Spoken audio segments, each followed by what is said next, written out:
braços cruzados, funcionários dos Correios de Santa Catarina aderem à paralisação nacional. A categoria é contra a possibilidade de privatização do serviço.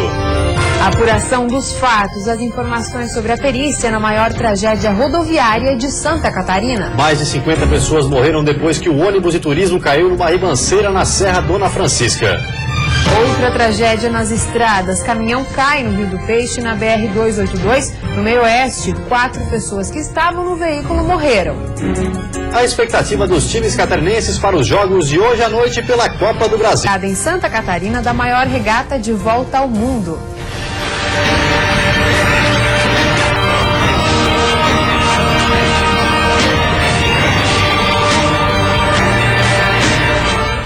O Band Cidade desta quarta-feira já está no ar.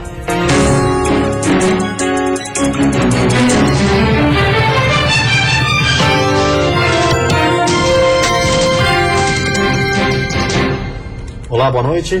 Olá, boa noite. A tragédia na Serra Dona Francisca, em Joinville, aumentou a preocupação de quem precisa passar pelo trecho da SC 418. Várias entidades estão pedindo mais segurança na Serra. O DEINFRA anunciou o primeiro pacote de medidas que vão ser tomadas imediatamente. O maior acidente rodoviário de Santa Catarina reacendeu o alerta dos riscos da Serra Dona Francisca. O trecho sinuoso e íngreme é o mais perigoso da SC 418. 2 dias após a tragédia, nossa equipe identificou problemas na sinalização. A vegetação presente nas margens da rodovia encobre placas e dificulta ou anula a visão do motorista. O DEINFRA anunciou nesta semana um pacote de ações imediatas. Nós vamos reforçar os pontos críticos da serra, implantando mais taxões e taxinhas e melhorando também a sinalização vertical e horizontal da serra. Além da roçada que já estamos executando para que faça a liberação das placas, a visibilidade possa existir nas placas já existentes. O serviço de roçada da vegetação já está em andamento. A proteção com guarda-reios também vai ser reforçada de acordo com o órgão.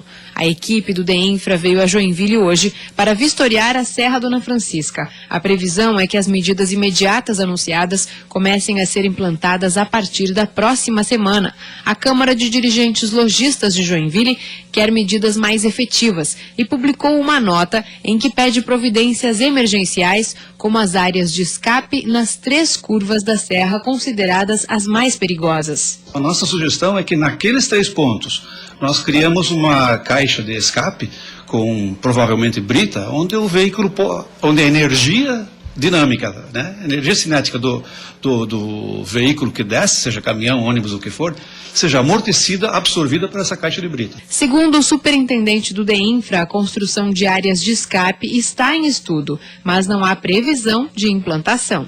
O mesmo modelo implantado na Serra de Curitiba, nós deveremos adotar algo parecido aqui na Serra Dona Francisca também. E nessa madrugada, um caminhão caiu no Rio do Peixe, na BR-282. 4 pessoas estavam no veículo. Os corpos foram localizados. O caminhão caiu por volta das 2 horas da madrugada no Rio do Peixe, na BR-282, próximo a Joaçaba, no meio oeste. O veículo quebrou a mureta de proteção e despencou cerca de 45 metros. O motorista estava acompanhado de seu ajudante e de mais 2 rapazes. As buscas começaram ainda na madrugada, mas foram suspensas por falta de visibilidade. O veículo ficou totalmente submerso. O Rio do Peixe tem aproximadamente 8 metros de profundidade. Hoje pela manhã, as buscas foram retomadas e os corpos foram localizados. O veículo seguia de Gaspar para Joaçaba para a entrega de produtos alimentícios. Segundo este funcionário de um posto de combustíveis, os 4 homens estavam consumindo bebida alcoólica minutos antes do acidente. Já tinha bebido bastante, né? Aí se reuniu mais uns 3 meninos, 2 meninos e mais um senhor, e continuaram bebendo cerveja e tal, e dando risada, dando piada e tal, né?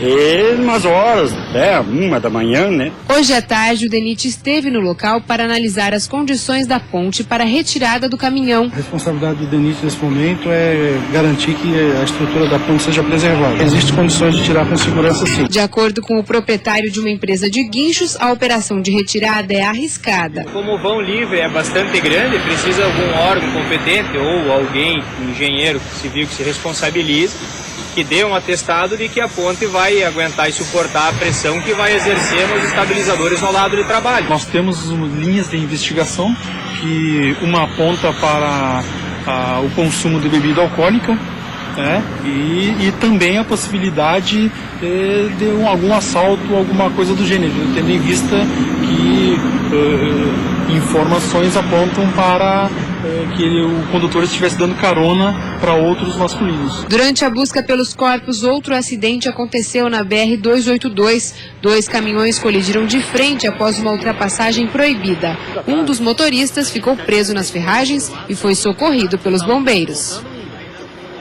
E a seguir, greve dos Correios, paralisação relâmpago no país foi anunciada ontem. E em São José, na Grande Florianópolis, mais de 700 funcionários da educação e da saúde continuam parados.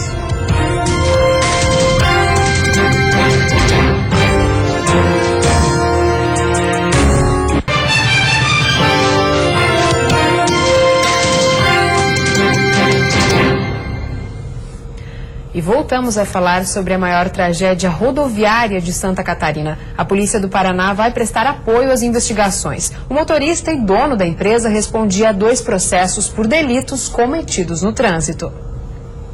A perícia mecânica aconteceu no pátio da Polícia Rodoviária Estadual em Campo Alegre, local em que o ônibus permanece apreendido. Os peritos constataram que o coletivo tinha capacidade para levar 50 passageiros. Com exceção da cabine do motorista, nenhuma das poltronas tinha o cinto de segurança, item obrigatório para ônibus fabricados a partir do ano de 1999. O envolvido no acidente era de 1988. O tacógrafo, que é o equipamento que deixa registrada a velocidade alcançada durante a viagem, não funcionava no dia da tragédia. Os peritos também analisaram as rodas e o sistema de freios. O laudo da perícia é uma das peças mais aguardadas do inquérito. Eu vou aguardar o laudo, a formalização do laudo pericial por parte do Instituto Geral de Perícias, para poder ter uma conclusão, do que realmente aconteceu. Se tinha algum equipamento defeituoso nesse sentido.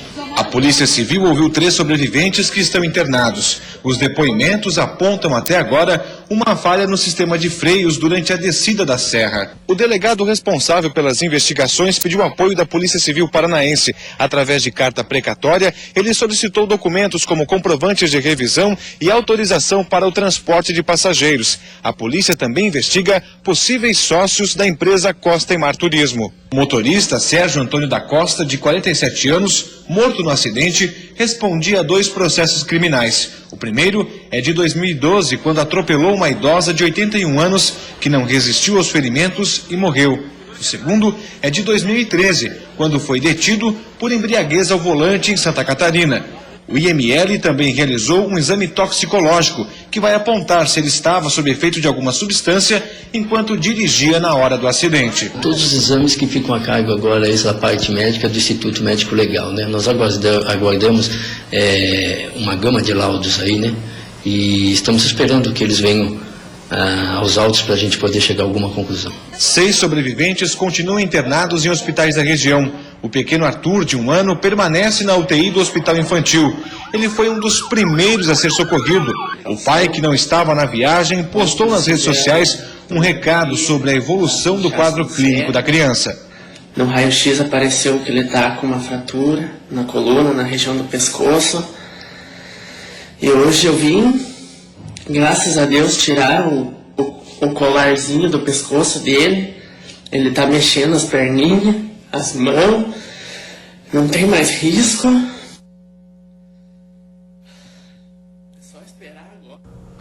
Profissionais dos Correios de todo o Brasil anunciaram uma paralisação relâmpago com duração de 2 dias. Hoje e amanhã os grevistas devem fazer atos públicos para tentar iniciar as negociações.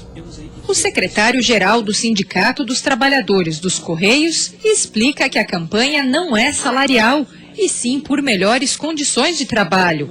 De acordo com ele, já são 50% os funcionários parados em Santa Catarina e a greve foi o último recurso em função da falta de respostas. É uma greve, sim, com caráter muito justo, porque os 6 grandes eixos dessa greve, né, que seriam a distribuição domiciliar alternada, as 6 horas para os atendentes, as 6 horas para os OTTs, que fazem o trabalho interno dentro da empresa, a entrega pela manhã, a questão do nosso postal saúde, que é o nosso plano de saúde que está, infelizmente, sucateado. Toda essa demanda tem sido discutida com a DR durante mais de 6 meses. Andréia é atendente dos Correios há 8 anos e confirma a situação. Segundo ela, a Agência Central de Florianópolis enfrenta falta de pessoal e problemas estruturais no prédio, que expõem a saúde dos trabalhadores. A gente está pedindo para manter o mínimo que a gente já tem, não para conseguir algo novo, para não perder o que já tem. Na tarde desta quarta-feira, alguns funcionários permaneceram concentrados na Praça 15 de Novembro, centro da capital. Para amanhã, está marcado um ato público no mesmo local. A intenção é chamar a atenção da sociedade e tentar dialogar com os supervisores. Em nota oficial, a diretoria dos Correios, aqui em Santa Catarina, informou que registrou a adesão de 218 dos 4.300 trabalhadores à greve e que uma decisão do Tribunal Superior do Trabalho prevê que seja mantido um efetivo mínimo de 80% dos profissionais. O descumprimento da decisão gera multa de R$100 mil por dia.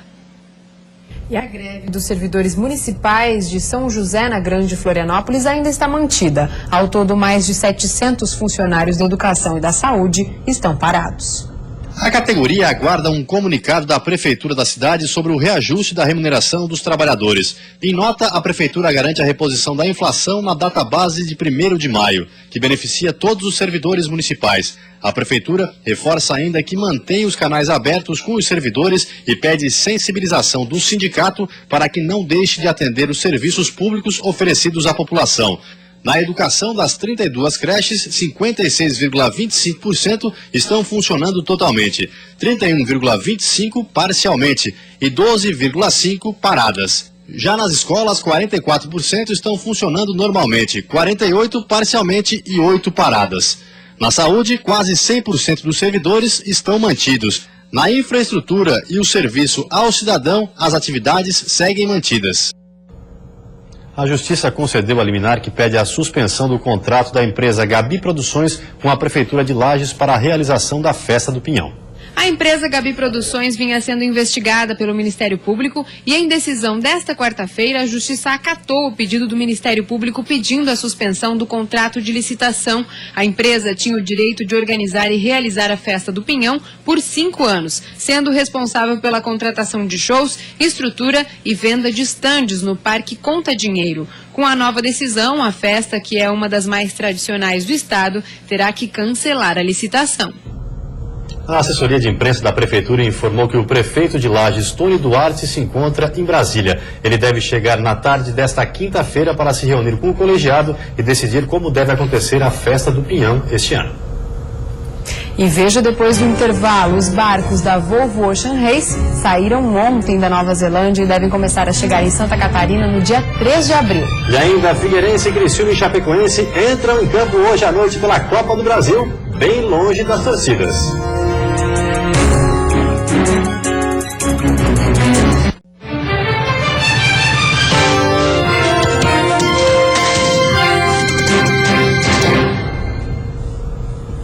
Ontem aconteceu a largada da 5ª etapa da Volvo Ocean Race. Os barcos partiram da Nova Zelândia e devem começar a chegar em Itajaí no dia 3 de abril.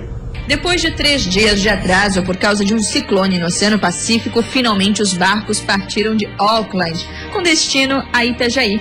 Essa é a etapa mais longa da competição e os atletas terão muitos desafios durante o percurso de 7.000 milhas náuticas, o que equivale a mais de 12.000 quilômetros.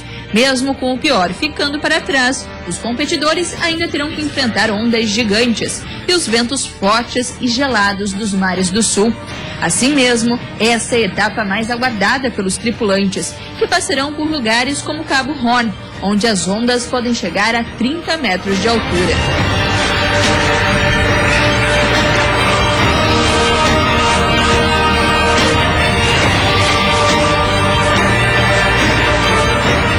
Essa é a segunda vez que Itajaí cedia o evento, que chega a ser comparado à Fórmula 1.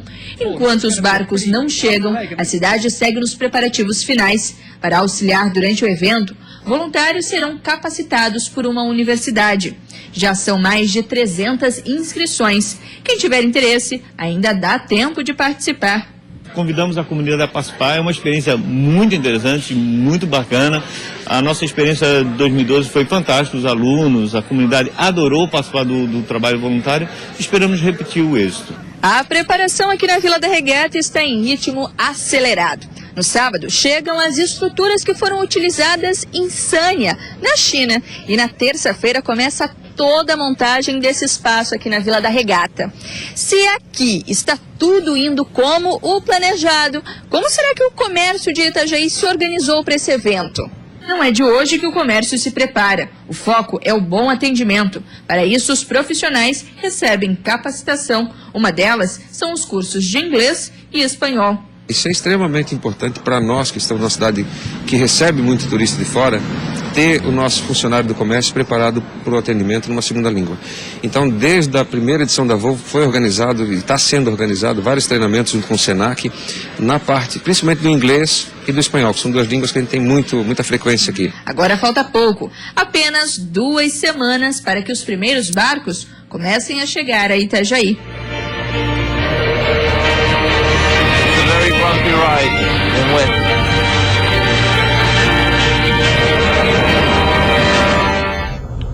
Bem longe das torcidas, Chapecoense, Criciúma e Figueirense entram em campo hoje à noite pela primeira fase da Copa do Brasil. Uma vitória por pelo menos 2 gols de diferença elimina a partida de volta. Logo mais às 8h30 na cidade de Águia Branca, no Espírito Santo, o Criciúma enfrenta pela primeira vez o Real Noroeste. Time que está na segunda posição do campeonato capixaba. O Tigre, o único catarinense campeão da Copa do Brasil, é o lanterna do hexagonal. Por isso, quer começar bem na competição e, de preferência, eliminando o jogo da volta. Entrar em campo com bastante seriedade, respeitando também a equipe deles e, se for possível, ganhar o jogo.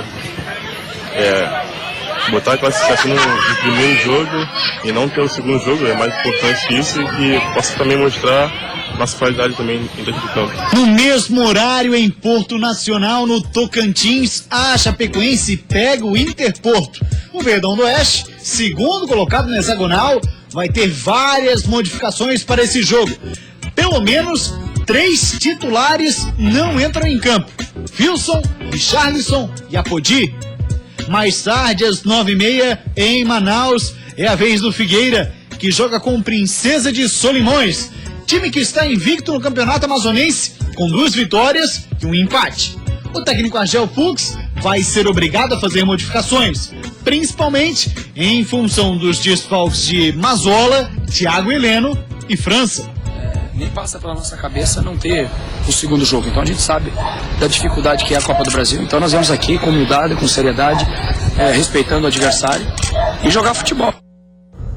E a seguir, um alerta para o uso de fones de ouvido. O volume alto pode trazer problemas de audição. E você vai conhecer a história curiosa de um senhor que mora dentro de um Fusca.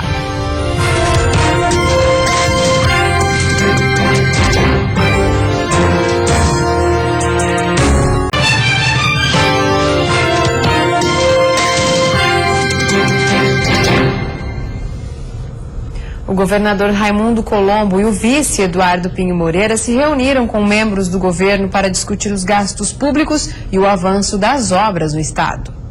A reunião teve como pauta o reforço na cobrança do cumprimento do novo modelo de fluxo de caixa do governo, que tem como desafio reduzir em média 20% o custeio global do executivo. O governador Raimundo Colombo reafirmou ainda o compromisso com a manutenção de metas para os próximos meses. Cuidar muito do caixa, né, através do fluxo de caixa do Estado, para que a gente continue tendo o equilíbrio financeiro que nós conquistamos lá. Com muito esforço até agora. A gente vê os outros estados com uma série de problemas, nós não somos uma ilha. Referente às obras no estado, o ano de 2015 será o de maior volume através do programa Pacto por Santa Catarina. Para o governador Raimundo Colombo, a previsão de investimento nas obras será de 3 bilhões de reais só neste ano. Uma massa de ar seco deixa o tempo firme nessa quinta-feira, com sol entre nuvens em todas as regiões. Temperatura elevada à tarde. A mínima fica em 10 graus na Serra e a máxima em 31 no Oeste, Sul e Vale de Itajaí.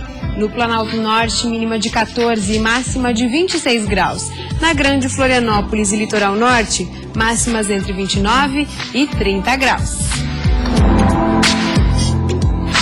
E com o avanço da tecnologia, aparelhos que possibilitam ouvir música com auxílio de fones têm ganhado o gosto popular. O problema é que muitos exageram no tempo de audição e também no volume, sem saber que correm um grande risco.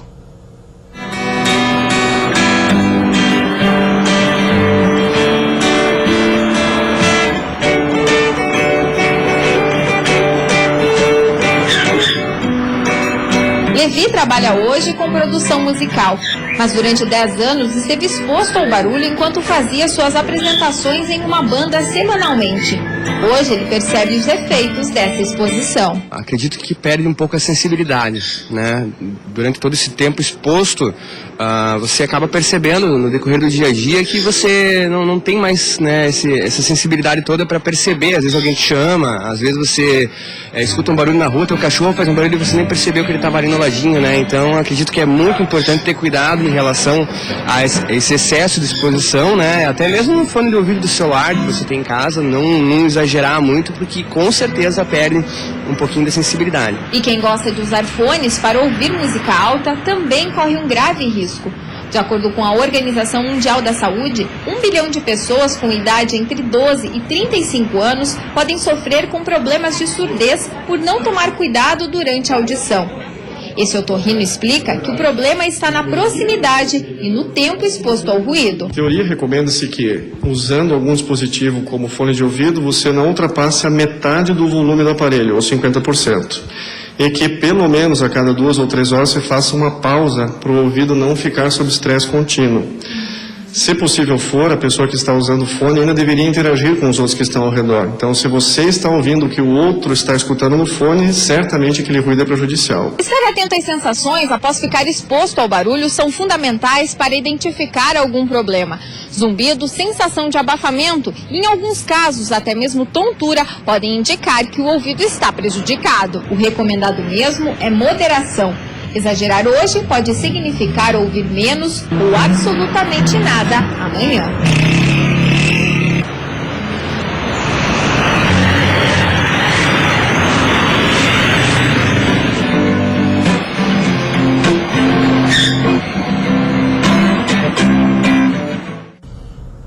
Em Criciúma, no sul do estado, uma história curiosa. Um senhor de 80 anos decidiu viver dentro de um Fusca e, mesmo com as dificuldades, se diz feliz com a vida que leva.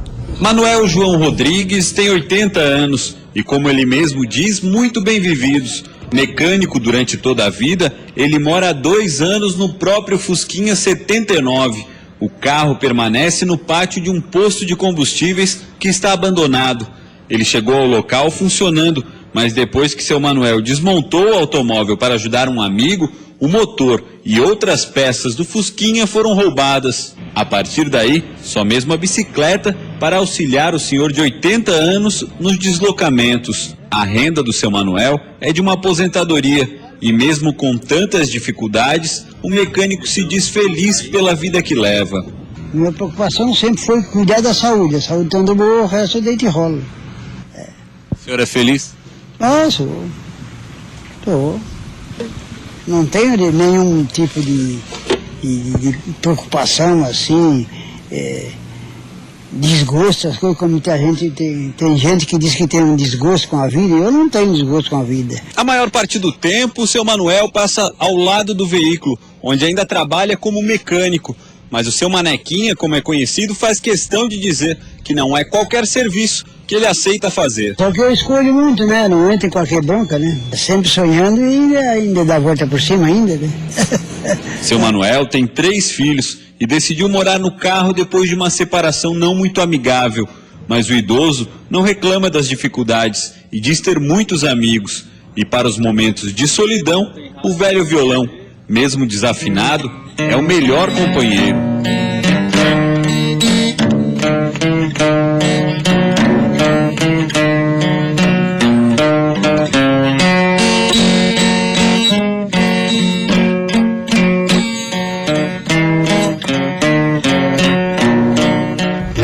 darmos uma olhadinha no trânsito da capital. Aí você acompanha imagens ao vivo das pontes Colombo Salles e Pedro Ivo Campos. Movimento intenso nos dois sentidos, tanto para quem entra em Florianópolis quanto para quem sai. E agora, na capital, 25 graus. E vem aí o Jornal da Band. Uma ótima noite para você. Até amanhã. Boa noite. Até amanhã.